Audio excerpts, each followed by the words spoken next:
असं म्हटलेलं आहे की महाविकास आघाडीच्या नेत्यांनी 10 वर्षात मुंबईसाठी काहीच केलं नाही.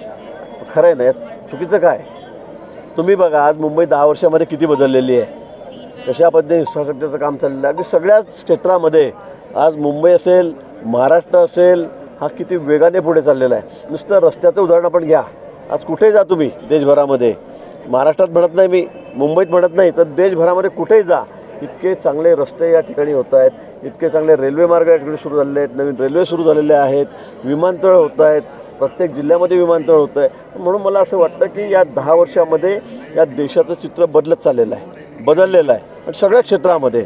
म्हणजे अगदी वैयक्तिक योजनांपासून, गरिबांच्या योजनांपासून, लाभांच्या योजनांपासून आज सर्व क्षेत्रामध्ये आपण या ठिकाणी पुढे चाललेलो आहे.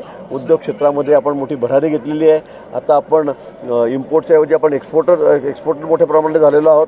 आणि म्हणून मला असं वाटतं की मोदीजीचं आता 11 वर्ष पूर्ण झालेले आहेत. या 11 वर्षामध्ये आणि पूर्वीचा काळ याचं जर आपण मूल्यमापन केलं तर मला वाटतं खूप मोठा बदल, प्रचंड बदल हा आपल्या देशामध्ये झालेला दिसतोय. तरी शिवसेना ही शिंदेची असंही ते म्हटलेलं आहे. मग यात काय चुकीचं काय?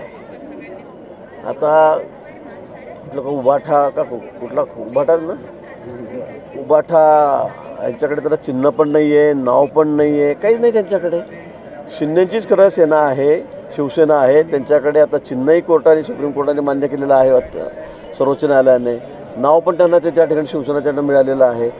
सगळ्यात जास्त आमदार 55 पैकी 45 आमदार त्यांच्याकडे त्या ठिकाणी आहेत. उबाटाकडे आहे काय राहिलं ते?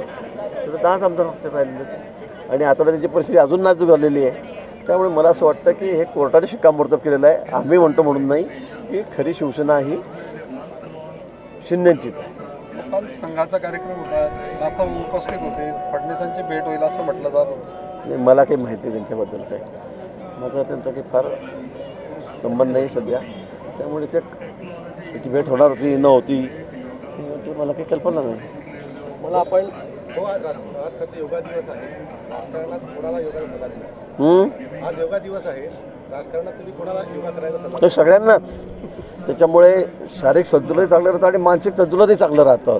त्यामुळे मी आधी सांगितलं की दोन्ही गोष्टींचा फार फायदा याच्यामुळे होतो आणि सर्वांनीच मग योगा करावा. मानसिक संतुलनाचं कोणाला? सगळ्यांनाच. अरे जगभर सांगितलं जात आहे, आपल्यापासून सगळ्यांना.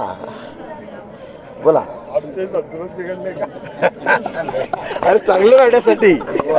मी कुठे म्हटलं असं? तुम्हीच माझ्या तोंडात घालता, कोणाचं संतुलन बिघडलं, कोणाचं संतुलन बिघडलं. काहीकडे गॅस होती का?